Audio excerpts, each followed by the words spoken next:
Okay, Assalamualaikum warahmatullahi wabarakatuh.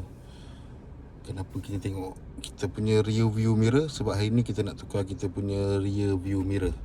So, yang korang nampak sekarang bawah ni dia tak ada tempat adjust. Okay, bye-bye. Aku dah beli Pro 2 punya original parts.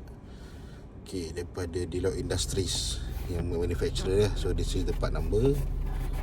Ini part number Pro 2. Okay, apa perbezaan di antara kedua-dua rear view mirror ni? Yang ni dia datang dengan tombol adjust. Okay, yang ni yang penting bila kita drive malam, kita tak nak silau daripada kereta belakang, kita boleh adjust. So yang ni very simple, kau just kopik dan dah boleh keluar. Dekat dalam ni ada satu skru, ada dua skru. Dekat sini dekat ada satu soket.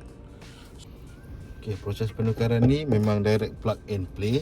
So you just buka dia punya skru menggunakan screwdriver Phillips. Okay,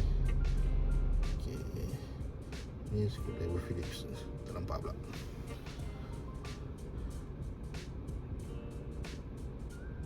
Okay, gunakan, kita buka menggunakan screwdriver Phillips.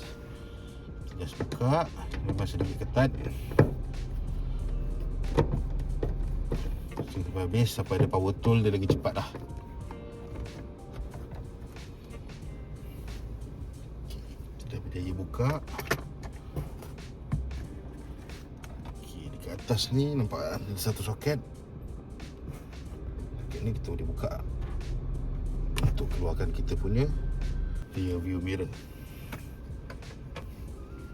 Okay, next untuk mirror yang baru, sama juga kita kopik dia punya casing lampu dia. Dan kita masukkan balik dia punya soket pada dia punya terminal. Dan kita boleh masukkan balik. Alright, just like that. Plug and play. Jadi kita boleh screw balik. Jadi just letakkan balik dekat tempat asal dia. Kita boleh masukkan kita punya skru.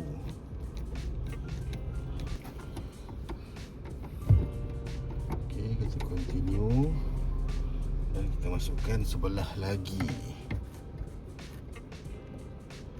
Sayang sikit, jangan bagi kita punya skru terjatuh. Benda ni senang, bila dia tegak dia akan terus masuk dekat dalam dia punya thread dia lah. Kita test dengan lampu dulu. Ok, lampu dia nyala. Yang ni off, ini untuk door.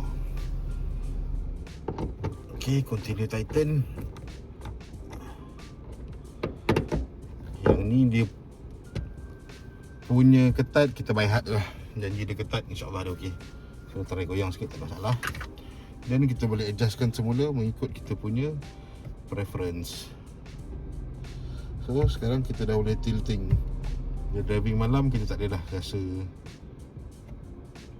silau daripada kenderaan belakang punya lampu.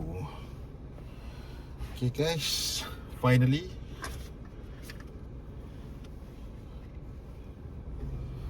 kita tutup balik kita punya cover.